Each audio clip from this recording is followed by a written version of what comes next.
Hi, this is Kevin Garlington at Total Tennis Domination.com. If you would like to learn 3 concepts that will help you win more matches, this is the video to watch.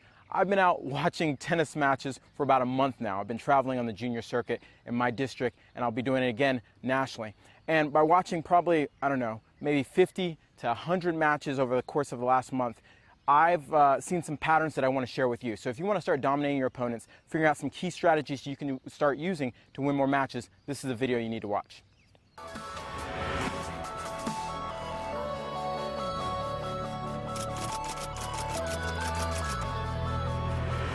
Like I said, in this video I want to share 3 concepts that I pretty much but really made apparent to me by watching so many matches. Over the course of last month, you've probably seen I haven't really produced a lot of videos because I've been on the road. I've been traveling through Milwaukee, Omaha, Kansas City, and again, if you're in some of the other national tournaments like the clay court nationals or hard court nationals, you might see me there for different age groups. But one of the 3 concepts I really saw a lot after watching so many matches with some of the best juniors in the country, and I think this relates to the pros too. I see it in the pros, and I think you can probably use it in your game too to start really accelerating how many matches you can start winning. The first concept I call is you want to make sure that you're centralizing your forehand. Or if you're on the other side, you want to decentralize your opponent's forehand. What does this mean? The best players, regardless if they have a better forehand or backhand, they try to centralize their forehand most of the time, especially if they have a great forehand. What do I mean? Most recreational players, hopefully this isn't you, you're out there and you're playing from the middle of the court, you're playing a match, and you have this concept that if the ball lands over here, it should be a backhand. If the ball lands over here, it should be a forehand. What I mean by centralizing the forehand is making sure that we're moving the ability for you to hit forehands in the middle of the court. Okay? By controlling the middle of the court, you can start really taking control of the match. And to add on to this, what players I see do, which will lead into the next concept, is they start centralizing the forehand and they start pushing their opponent back, which is the second concept that I want to talk about, pushing your opponent back. How do you push your opponent back? I think a lot's been talked about power and how you can hit through the ball, and I've talked about a lot, but also one great means of pushing your opponent back, even if you don't have power, or to even like neutralize someone's power, is using height. Okay? So one of the concepts I see people doing is first they centralize their forehand, and the first ball they hit it higher above the net. And what that does, it forces their opponent to move back, giving up more court. Now, why is this important? The reason why this is important is because every time your opponent takes a step back, well, that gives you more time to react to their ball. So let's say you have a player who hits the ball really big. By pushing them back with one high ball and making them go back, guess what? You actually neutralize their power. Not only that, they have to cover more real estate. They have to run more. So think about this. Every time you step behind the baseline more, you have to cover more court compared to stepping or being closer to the baseline, which leads into my final concept, which is pushing forward. Okay? I know we see on TV, especially after just watching clay courts, or not clay courts, and watching the French Open, how these guys are rallying behind. But the general concept in tennis, and it's been proven through stats, Craig O'Shaughnessy talked about it, is the most points are won by moving forward, usually coming forward and hitting a volley or being inside the baseline. And I watch this over and over again in matches. Being on the side of the court, you could really see what players being pushed back and what players, let's say, closing or being closer to the baseline. And I would say probably 85% of the time, the player who was closer to the baseline or trying to come in and force the issue was winning the points. And I think it happens because of one reason, and I mean it's scientific, that the player that's pushing inside the court is taking away time from the player on the other side.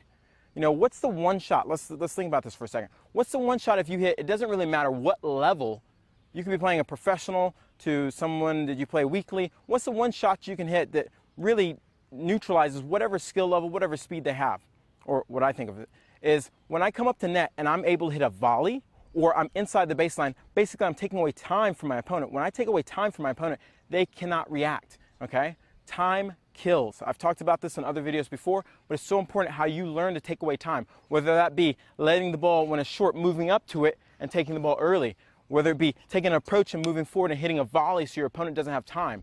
That is crucial and key. When you're way behind the baseline, it's very hard to consistently win points because you're going to have to hit a huge forehand. You're going to have to be more accurate, more consistent. There's just a lot more you're going to have to deal with. So I really encourage you to make sure you're trying to move forward. So go out and use these 3 concepts in your next match and see how it works for you. And if you have any questions, just leave them below. I love answering questions. I know I haven't answered questions in about probably a month because I've been traveling so much, but I'm going to get to those. So this is Kevin Garlington from TotalTennisDomination.com.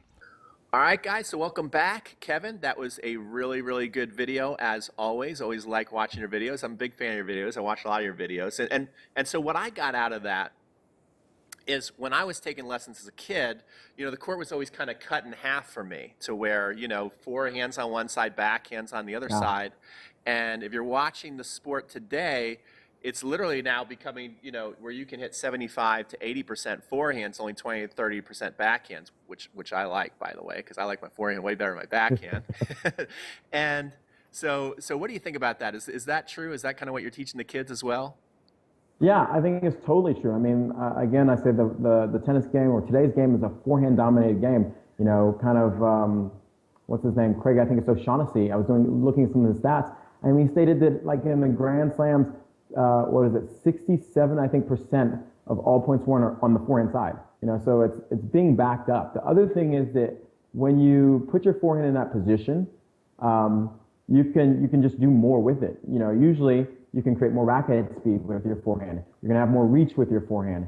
You know, you're gonna be able to accelerate, you know, and really hurt your opponent with your forehand. So, I mean, you wanna put yourself in a position where you can use that more of the time. And I think that's the big change where exactly what you're talking about. It used to be what I call 50-50 tennis. If it lands on the backhand side, you hit a backhand. If it lands on the forehand side, you hit a forehand. But now it's, you know what, if it's a little bit on that backhand side, you run around that sucker and you really start, I guess, pressuring your opponent to make errors. Absolutely. And then another thing I like, you kind of added a step in there that I think a lot of recreational tennis players don't, is people are watching TV, they want to play like the pros, and they're seeing that serve and that big forehand right away. But you add the step in, hey, let's serve. If you don't get that initial invite inside the court, let's push our opponent back deep.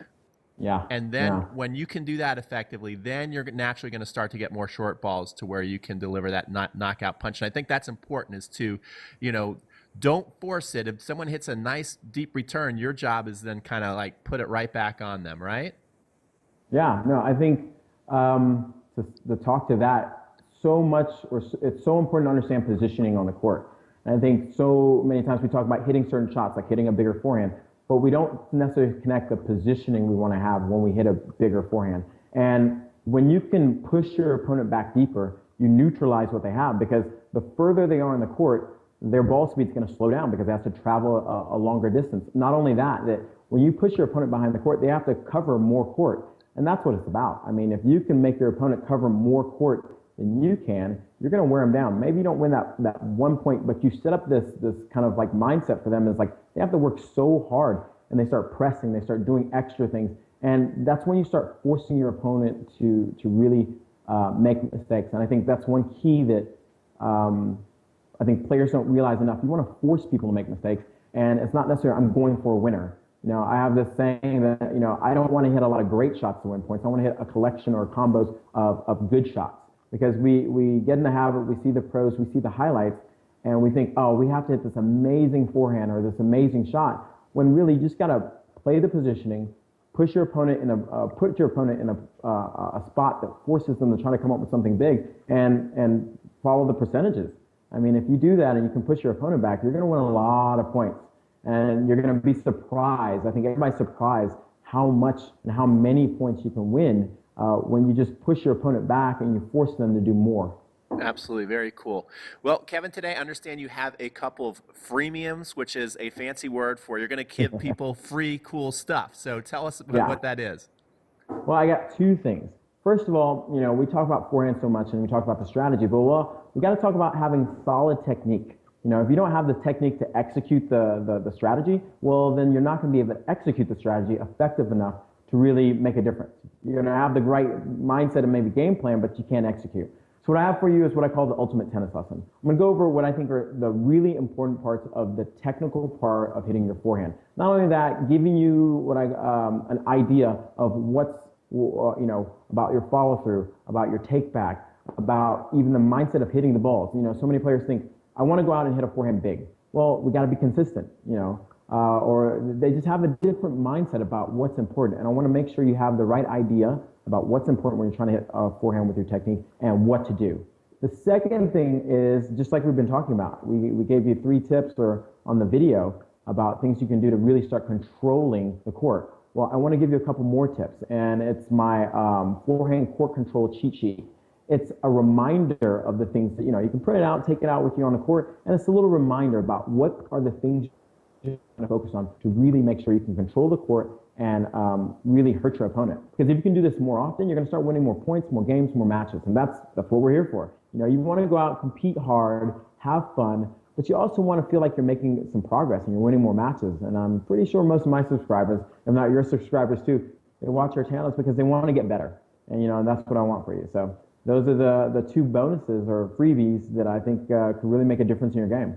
All right, very cool. So if you want those freebies, you can click up here. I'm almost confident it's here, Kevin. I am almost confident. And you can also make sure you check out Kevin's channel, Total Tennis Domination, Kevin Garlington. I'm not sure of all the things YouTube lets you do, but if they do let you, I'll also put his channel to click somewhere in this video as well. And Kevin, I think you got a co-pilot there that I was just kind of seeing the top of the head. Do you want to make a special introduction for the next pro? Sure. Actually, it's kind of funny because There's 2. What's going on? So recently, which has been an awesome experience, I have become a father. Wow. So this is my little guy. You probably see me like he's knocked out right now. He's a perfect little guy. He's been in this whole interview and he's just been super quiet, super chill. He's gorgeous. Now, what's his name?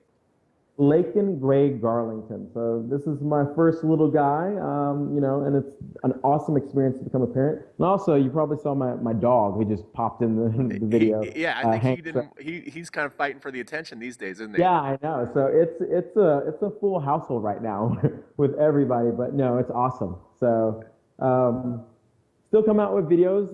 It's going to be a little bit of a lull because I got my hands full, but definitely look out for some of the new stuff I'm going to have in the future. And I'm looking forward to being a father.